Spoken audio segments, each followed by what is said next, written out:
இரண்டு பெரும் பிரிவுகளாக பிரிக்கலாம். இந்தியாவில் உள்ள கோயில்களை இரண்டு பெரும் பிரிவுகளாக பிரிக்கலாம். ஒன்று வட இந்திய கோயில்கள், இன்னொன்று தென்னிந்திய கோயில்கள்.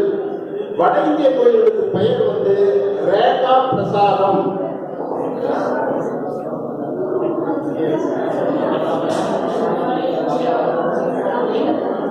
ரேகா பிரசாதம் இது வந்து விமான கோயில்கள்.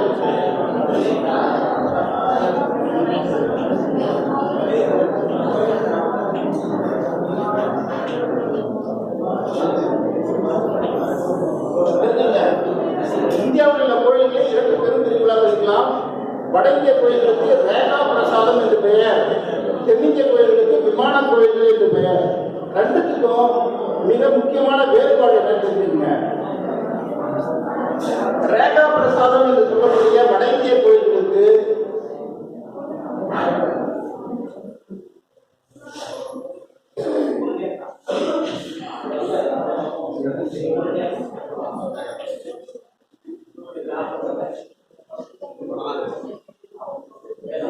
இது என்ன பாத்தீங்கன்னா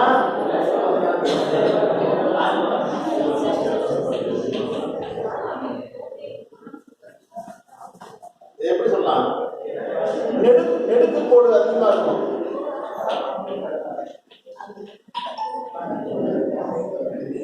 அதுங்களா இப்ப விமான கோயில்கள் பாத்தீங்கன்னா தென்னிந்திய கோயில்கள்ல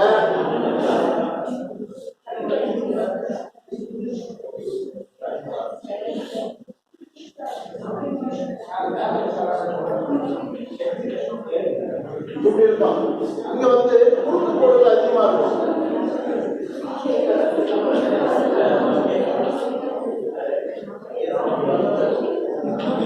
புரியுதுங்களா? ஒரு கோயிலை பார்த்த உடனே தெரிஞ்சுக்கிறதுக்கு வந்து குறுக்கு கோடுகள் அதிகமா இருந்துச்சுன்னா, அதாவது படுக்கை கோடுகள் அதிகமா இருந்துச்சுன்னா அந்த கோயில்கள் வந்து விமான கோயில்கள், பகோடா அல்லது பகோடான்னு சொல்றாங்க. இங்க வந்து நெடுக்கு கோடுகள், இந்த ரேகான்ற வார்த்தை தான் வருது. ரேகா என்ன கோடுகள் அல்லது கொடியின் பேரு. கீழே மேல வந்து இந்த கோடு ஆரம்பிச்சதுன்னா அந்த கோடு வந்து கடைசி வந்து போய் முடியும். இங்க அப்படி கிடையாது, அடுக்கடுக்கா இருக்கும். இது அடுக்கு கோயில்கள் சொல்லலாம், இதை நெடு கோயில்கள் கூட சொல்லலாம். இது வந்து மிக முக்கியமான வட இந்திய கோயில்களுக்கும் தென்னிந்திய கோயில்களுக்குமான வேறுபாடு.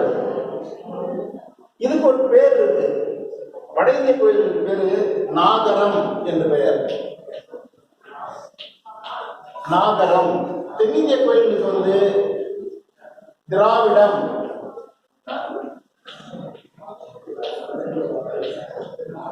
புரியுதா?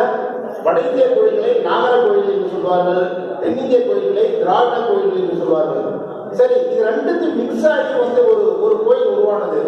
கர்நாடகாவில் இருக்கிற கோயில் இருக்கிறாங்க, அந்த கோயிலுக்கு பேரு வேசரம் என்று பெயர். மூணாவது கோயில் பேரு வட தென், அதுக்கப்புறம் வந்து வேசரம். இது வந்து கர்நாடக கோயில்கள் கூட சொல்லலாம். புரிஞ்சிருக்கு? கர்நாடக கோயிலுக்கு வேசரம் என்று பெயர். இந்த கோயிலில் பார்த்தீங்கன்னா இப்போ நீங்கள் கர்நாடக கோயில் வந்து உதாரணம் வந்து 3 கோயில் சொல்லலாம். நம்ம பேரூர், அளவேடு, அதுக்கப்புறம் இந்த சோமநாதபுரம் வண்டியா பக்கத்தில் அந்த கோயிலெல்லாம் போய் பார்த்தீங்கன்னா இந்த லைனும் இருக்கும். அதாவது வட இந்திய கோயிலையும் தென்னிந்திய கோயிலையும் இணைச்சு உருவான கோயில். அது பேர் இன்னொன்று மிஸ்ரம் அப்படின்னு வார்த்தை. வேசரத்துக்கு ஒரு பேர் வந்து மிஸ்ரம் அல்லது கலப்பு கோயில்.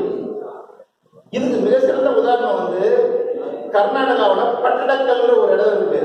யாருன்னா போய் பாருங்க, நெட்டில் கூட போட்டு பாருங்க.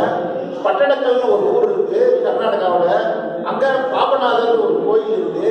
அந்த கோயில்ல ஒரே காம்ப்ளெக்ஸ்ல ஒரு பக்கம் வந்து ரேகா தேவர்கள் இருக்கும், இன்னொரு பக்கம் வந்து விமான கோயில் இருக்கும், இன்னொரு 3வது கோயில் வந்து பக்கத்திலேயே வந்து ரெண்டுத்தையும் கலந்த ஒரு கோயில் இருக்கும். இது மாதிரி வட இந்திய கோயிலும் தென்னிந்திய கோயிலும் சங்கமிக்கக்கூடிய ஒரு பகுதியாக கர்நாடக பகுதி இருந்து, குறிப்பாக பட்டடக்கல், அந்த ஊர் பேர் வந்து பட்டடக்கல். நீங்க ஒரு ஊர்ல பாத்தீங்கன்னா ஒரு பிரதேசத்துல ஒரு கோயில் தான் இருக்கும். தமிழ்நாட்டில் வந்து வட இந்திய கோயில்கள் இருக்காது, வடநாட்டில் வந்து தென்னிந்திய கோயில்கள் இருக்காது. ஆனா இந்த பகுதியில் மட்டும்தான், அந்த பட்டடக்கல்ல மட்டும்தான் வந்து 2 கோயிலும் ஒரே காம்ப்ளெக்ஸ்லயே இருக்கும்.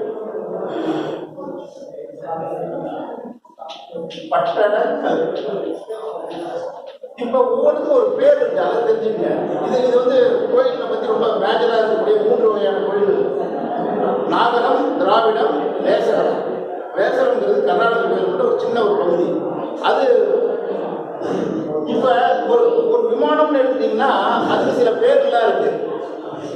கோயிலில் இருக்கக்கூடிய விமானங்களை வந்து குறைந்தபட்சம் 6 அர்த்தங்கள் இருக்கும். ஷடாங்க விமானம் என்று சொல்வாங்க. அது பேரு. ஒரு கோயில் எடுத்தீங்கன்னா அது விமானம் எடுத்தீங்கன்னா 6 பார்ட்ஸ் இருக்கும். எப்படி மனிதனுக்கு உடம்புடைய பகுதிகளை சொல்றோமோ அது மாதிரி கோயிலுக்கும் உள்ள பகுதிகள் வந்து 6. அந்த 6 பேருக்கு நான் எழுதி போட பாருங்க.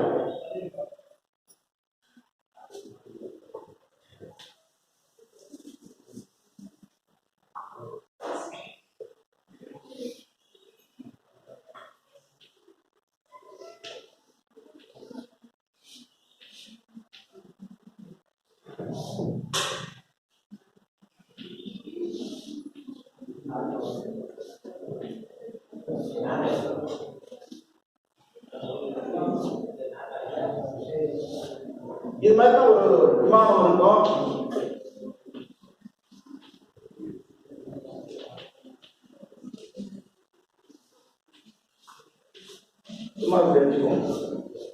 இப்ப கீழே இருக்கு பாருங்க, இது பேர் தெரியுமா? ஒரு விமானத்துடைய கீழ் பகுதி அடித்தளம், அது பேர் வந்து அதிஷ்டானம்.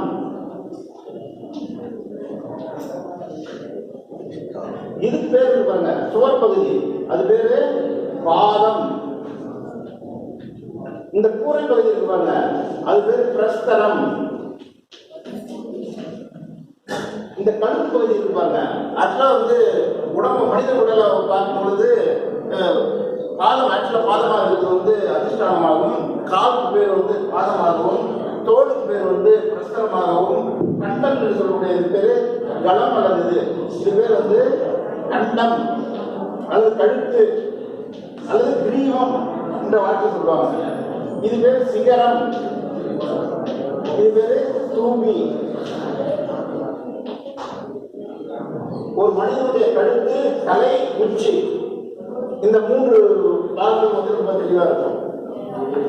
அதனால ஒரு விமானம் எடுத்தாலே குறைந்தபட்சமாக 6 அங்கங்கள் இருக்கும். அதிஷ்டானம், பாதம், பிரஸ்தரம், கண்டம், சிகரம், ஸ்தூபி. ஆச்சுங்களா? இப்ப ஒன்றுக்கு மேற்பட்ட தலங்கள் இருக்கணும் அப்படின்னா என்ன பண்ணுவாங்கன்னா, 1 தலம், 2 தலம், 3 தலம், 4 தலம். தஞ்சை பெரிய கோயில் வந்து 13 தலங்கள் இருக்கு. அது வந்து ஒவ்வொரு தலமா சேர்த்துட்டே போவாங்க. அது எப்படி சேர்க்கிறது?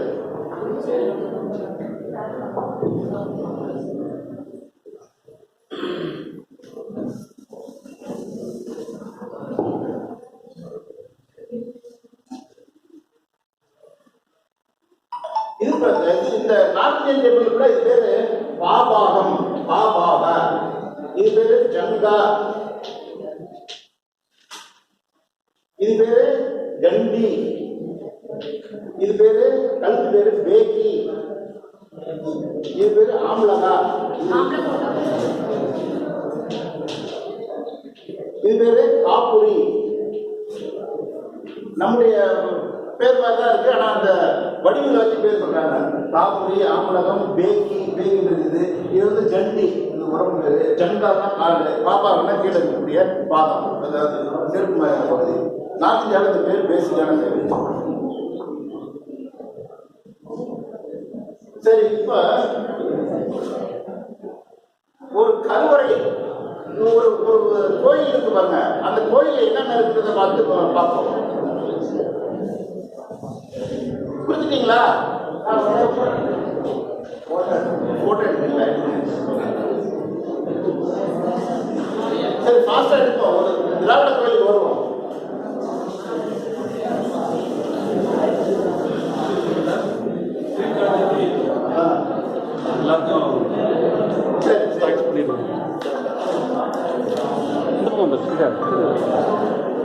அவ்வளவு முடிச்சுட்டேன்.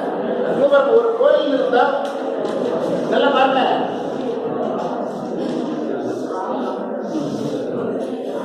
பாருங்க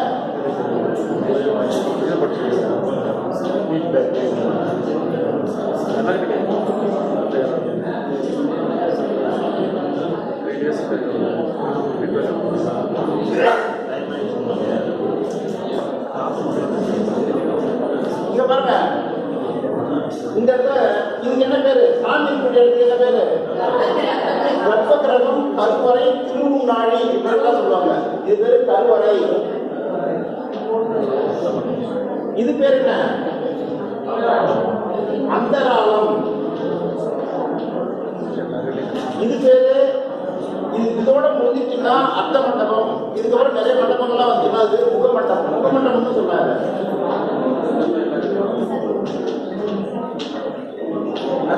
இங்க இருக்குது இது பேர் என்ன தெரியுமா? சரி, அதுக்கப்புறம் எலிவேஷனுக்கு அப்புறமா போவோம். அதுக்கப்புறம் பாருங்க, இந்த சுற்றி இருக்கிற கோயில்களுக்கெல்லாம் பேரு பரிவார ஆலயங்கள். பரிவார ஆலயங்கள். இந்த பேர் வந்து திருமதில். திருமதில். இந்த கோயில் சுற்றி இருக்கிற கோயிலுக்கு வந்து பரிவார ஆலயங்கள்.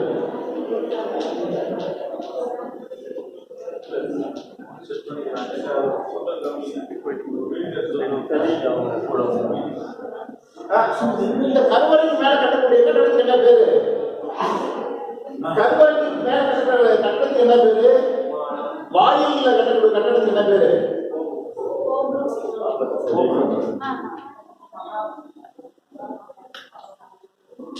இதை மாற்றி சொல்லிக்க கூடாது. தஞ்சை பெரிய கோயிலுடைய கோபுரம் வாங்க கேள்விப்பட்டீங்களா? தஞ்சை பெரிய கோயில் கோபுரம் வார்த்தை யூஸ் பண்றாங்களா? அது தவறு.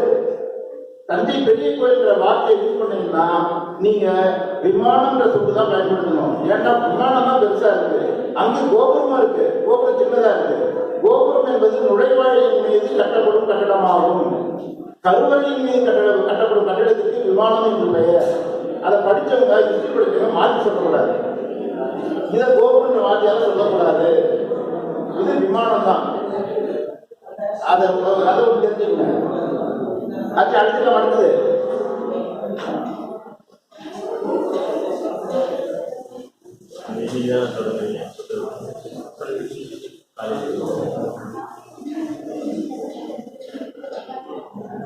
அதுக்கப்புறம் உங்களுக்கு நிறைய கல்வெட்டுக்கெல்லாம் எங்க இருக்கு? கல்வெட்டுக்கெல்லாம் எங்க நீங்க பாக்குறீங்க? கோயில்ல. கோயிலில் கல்வெட்டுக்கள் காணப்படும் இடம் எது அதிகமாக? கருவறை. அதுக்கெல்லாம் ஒவ்வொரு பேர் இருக்கு. நான் சொன்ன பாருங்க, அதிஷ்டானம்னு. அதிஷ்டானம்ன்றது பஞ்சாங்கம் என்று சொல்வார்கள். அப்படின்னா ஒசூர் சந்திரசூரிய கோயில் கூட 2 இடத்துல இதனை பஞ்சாங்கத்தில் வெட்டி கொள்க அப்படின்னு. பஞ்சாங்கத்தில் வெட்டி கொள்க, பஞ்சாங்கத்தில் வெட்டி கொடுத்தபடி அப்படின்னு சொல்லி கல்வெட்டு தொடர்ந்து. அப்படின்னா என்ன அர்த்தம்னா, பஞ்சாங்கம் என்பது அதிஷ்டானத்தை குறிக்கும். கோயிலுடைய அடிப்பகுதிக்கு பெயர் அதிஷ்டானம். அதே பஞ்சாங்கம்னா 5 அங்கங்கள். அந்த 5க்கும் பெயர் தெரியுங்க.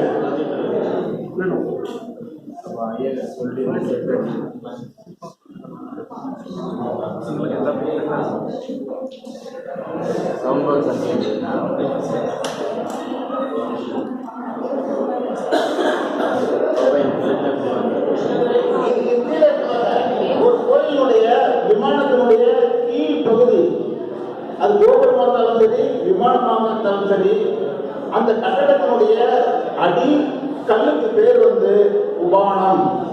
இது உபானம். அது மேல இருக்கக்கூடிய பெரிய கல்லுக்கு பேர் வந்து ஜகதி. இந்த முப்பட்டையா இருந்தாலும் வட்டமா இருக்கலாம். முப்பட்டை இது பேர் பூதகம். இந்த உள்பக்கத்தில் வந்து நிறைய நாட்டு சிற்பங்கள் எல்லாம் கூட இருக்காங்க. உள்பக்கத்தில் இது பேர் கண்டம். இது பேரு பட்டிகை.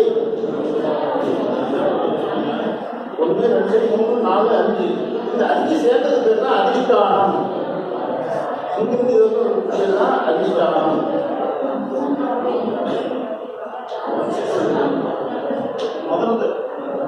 நீங்க ஏதாவது கல்வெட்டு பாக்குறீங்க, எழுத்த பாக்குறீங்க, அது எந்த இடத்துல இருக்குதா சரியா சொல்லணும்.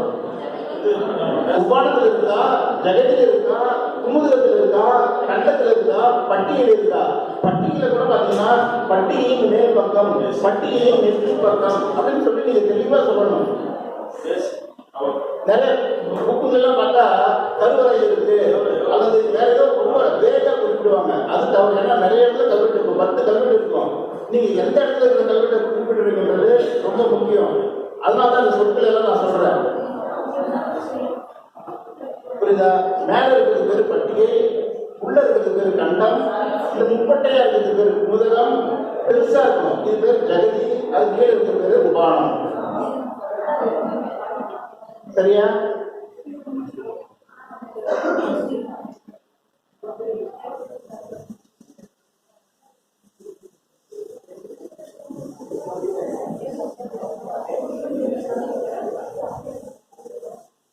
அதுக்கு மேல என்ன வரும் பார்க்கலாம். இப்ப அதிஷ்டானம் முடிஞ்சு போச்சு. அதுக்கு மேல பாத்தீங்கன்னா எப்படி இருக்கும்?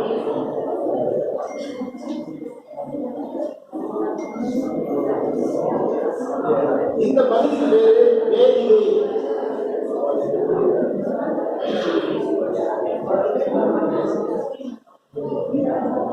இது பேர் கால். அதிஷ்டானம் முடிஞ்ச உடனே அதுக்கு மேல ஒரு சின்ன ஒரு பகுதி இருக்கும், அது பேர் வேதிகை.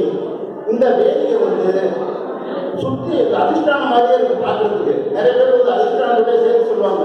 இப்ப கோஷ்டம்னு வருது பாருங்க, தேவ கோஷ்டங்கள். தேவ கோஷ்டத்தை வந்து இது வெட்டிட்டு போவோம், இதுக்கே இறங்காது. தேவ கோஷ்டம் இந்த நிற்கும், திரும்ப மறுபடியும் போவோம். புரியுதுங்களா? இது மாதிரி வெட்டிட்டு போறக்கூடிய இந்த இடத்துக்கு தான் வந்து வேதிகை. வேதிகைன்றது ஒரு மேடை மாதிரியானது, சாஞ்சி உட்கார்றதுக்கான ஒரு கர்நாடக கோயில்கள் எல்லாம் அந்த வேதிகையினுடைய மேற்பகுதி உட்பக்கத்துல போய் உட்காரலாம், சாஞ்சி உட்காரலாம். அவர் திண்ணை பாருங்க, இந்த திண்ணை மாதிரி உட்பக்கத்தை காட்டியிருப்பாங்க வேதிகை உட்பகுதியில். இது வழக்கமான கால். கால் வந்து சோர் பகுதியில் வரக்கூடிய தூண் பகுதி. இப்ப இந்த காலில் என்னென்ன வரும் அப்படின்றத பார்ப்போம்.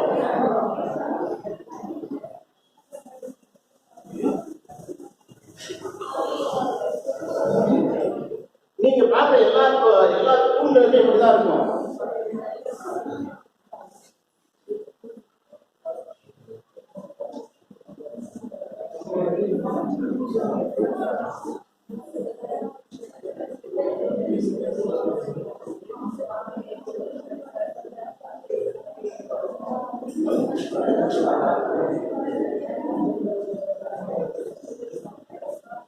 இதுதான் ஒரு காலனுடைய ஒரு பகுதி. ஒரு கருவறை எடுத்துட்டீங்கன்னா அந்த கருவறையில இருக்கக்கூடிய கால் சுவர் பகுதி முழுக்கவே இது வரணும் சுவர். இது பேர் வந்து சுவர் கால். தனியா இருந்துச்சுன்னா அது பேர் வந்து பில்லர்னு சொல்லுவீங்க, தூண்னு சொல்லுவீங்க. சுவரில் வந்துச்சுன்னா அது பேர் சுவர் தூண் சொல்லக்கூடாது, சுவர் கால் அப்படின்னு சொல்ற வார்த்தையால சொல்லுவாங்க. இது வந்து வெளியே இருக்கும், அதாவது சுவருக்கு கால்தான் வெளியே தெரியும், புதுசா வெளியே இருக்காது. சுவரை ஒட்டி வச்ச மாதிரி இருக்கும். இதுக்கெல்லாம் ஒவ்வொன்றுக்கும் ஒரு பேர் இருக்கு. இந்த பேரை மட்டும் தெரிஞ்சுங்க. இது பேர் வந்து போதிகை. இது பேரு வீரகண்டம். இது பேரு பலகை. இது பேரு பத்மம். இது பேரு சின்னதா இருக்கு, பேரு கண்டம். இது பேரு கலசம். இது பேர் மறுபடியும் கண்டம். இது பேர் தாடி அல்லது தாழி. இது பேர் வந்து குடம். இந்த இடத்துல வந்து இடைக்கட்டுன்னு ஒன்று இருக்கும்,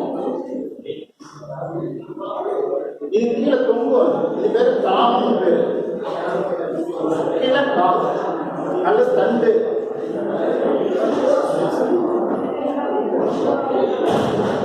நீங்க கல்வெட்டுல கூட நீங்க நிறைய கல்வெட்டுல கோயில கட்டி கொடுக்கும் பொழுது சொல்லுவாங்க குடப்படை வரை. இதுக்காக படைவாங்க. இந்த ஒரு வரைக்கும் குடப்படை அல்லது பலகைப்படை ராமன் இந்த ஒரு வரியை சொல்லி இதுவரை நான் கட்டி கொடுத்தேன், இந்த இடத்துல நான் கல்வெட்டு எழுதி வச்சிருக்கேன் அப்படின்னு சொல்லிட்டு இதை குறிப்பிடுவாங்க. கல்வெட்டிலே அந்த வார்த்தையெல்லாம் வரும். இது பேர் மேல இருக்கிறது பேர் போதிகை. மேல வரக்கூடிய புத்தகத்தை தாங்கும் பகுதிக்கு பேரு போதிகை. கண்டம்ன்றது எந்த பகுதியெல்லாம் உள்ள இருக்கோ அதுக்கு பேரெல்லாம் கண்டம் பேரு, கழுத்து பேரு. வீரம்ன்றது பெருசா இருக்குன்னா வீரகண்டம், சாதனெல்லாம் கண்டம். இது வந்து படகைன்னு பேரு. இது பக்தம்ன்றது தாமரை மலர். இது பின்னால பார்த்தீங்கன்னா இந்த இடத்துல தாமரை மலர் மாதிரி. இது கலச பகுதி. இது இடைக்கட்டு. இதுதான் வந்து ஒரு பிள்ளருடைய அல்லது காலினுடைய இது இன்னொரு பேர் இருக்கு. இந்த இந்த இந்த தூண் தான் வந்து தமிழக கோயில் கட்டடக்கலையின் தூண்களை 2 பெரும் பிரிவுகளாக பிரிக்கலாம். ஒன்று மகேந்திரன் பாணி தூண்கள், இன்னொன்று திராவிட பாணி தூண்கள். இது வந்து திராவிட பாணின்னு பேர் இருக்கு.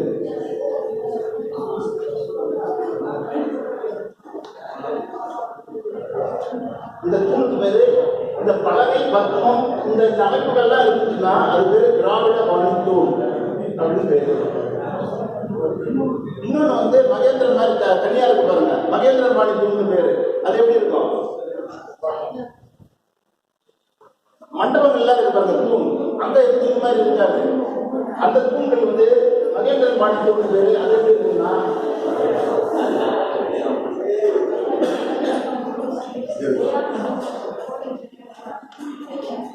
அதே போதிகை இருக்கும். போதிகை கீழே வந்து சதுரம் இருக்கும், அதுக்கப்புறம் ஒரு எட்டுப்பட்டா இருக்கும், கீழே வந்து சதுரம் இருக்கும். இது பேர் வந்து மகேந்திரன் பாணி தூண்.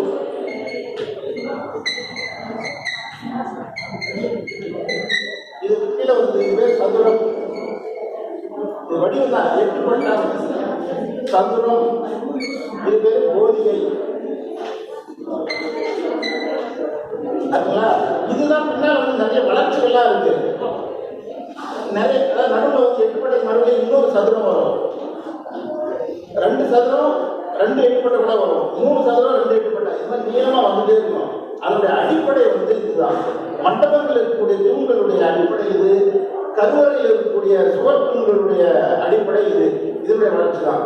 இதுல இன்னொரு முக்கியமான விஷயம் என்னன்னு கேட்டீங்கன்னா, ஒரு கோயிலை பார்த்த உடனே யாரால் கட்டப்பட்டது அப்படிங்கறத ஈஸியா அடையாளம் கண்டுபிடிக்கிறது ஒரு இண்டெக்ஸ் இருக்கு.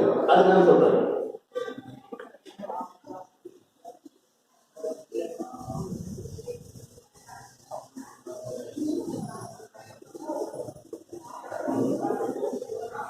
மற்ற பகுதியிலாம் அதை கண்டுபிடிக்க முடியாது.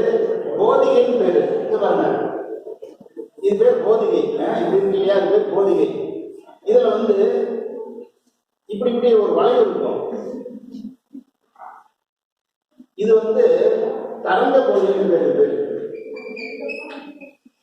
தரங்கம்னா வளைவு இருக்கும். இந்த போதிகையுடைய மேல் பகுதியில வளைவு இருக்குன்னா அது வந்து தரங்க போதிகைன்னு பேரு. இது பல்லவர் காலத்தை சேர்ந்தது.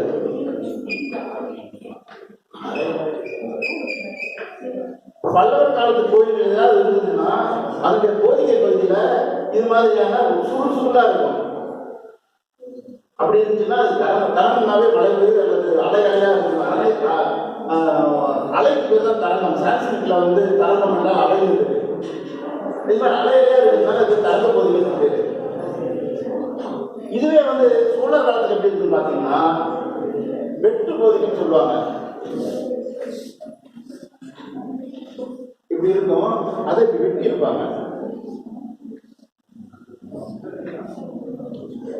இதை வெட்டி இருப்பாங்க. பார்க்கறது நடுவில் மட்டும் வந்து ஒரு மணி மாதிரி நீட்டிட்டு இருப்பாங்க. பார்க்கும்போது டீ மாதிரி இருக்குங்க. சைடு இது பார்த்தீங்க அப்படின்னா இப்படி இருக்கும், இப்படி வெட்டி இருப்பாங்க. இந்த பகுதியை வெட்டி எடுத்திருப்பாங்க சென்டர்ல. இதுதான் இது. இது மாதிரியான அமைப்புல இருக்கும். இது வந்து சோழர் கால தூண்கள். இது சோழர் காலம். அதுக்கப்புறம் என்ன ஆகுதுன்னா, அதுக்கப்புறம் வரக்கூடிய பாண்டியர் காலம் வந்து பிற்கால பாண்டியர். அந்த காலத்துல என்ன ஆகுதுன்னா மணி மாதிரி ஒரு இடத்துல, இந்த இடத்துல இப்படி வளைவு மாதிரி இருக்கும். இந்த இடத்துல ஒரு வளைவு வரும். இந்த சென்டர் பகுதி மட்டும் வளைவு செஞ்சிருப்பாங்க. இது மாதிரி இப்படி செஞ்சிருப்பாங்க. இது வந்து பாண்டியர் காலம். அந்த பாண்டியர் காலத்துக்கு அப்புறம் வரக்கூடிய விஜயநகர காலம் இருப்பாங்க. அந்த காலத்துல வந்து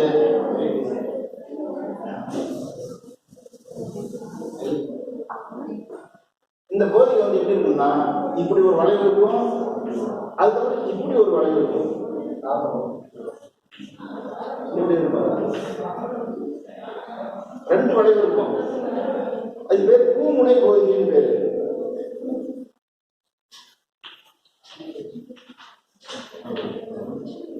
அல்லது புஷ்ப போதிகைன்னு கூட சொல்லுவாங்க.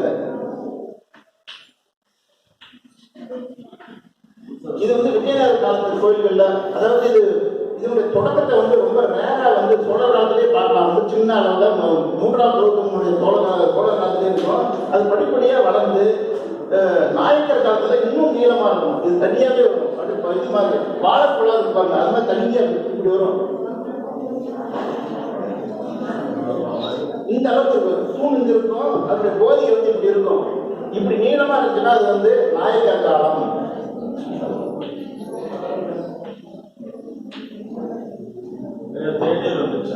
அவ்வளோ முடிச்சுக்கலாம். இதோட வந்து நான் சிற்பக்கலையை பற்றி இன்னொரு நாள் வேற எங்கேயாவது எப்படியா சந்திக்கும் போது பேசலாம். கட்டடக்கலையை பற்றி இதோட முடிச்சுக்கிறேன். ஒட்டுமொத்த பயிற்சியை இதோட நிறைவு செஞ்சுக்கிறது நல்லது நினைக்கிறேன். பயிற்சி நிறைவு டீ குடிச்சிட்டு ஃபீட்பேக். சரி, சரி.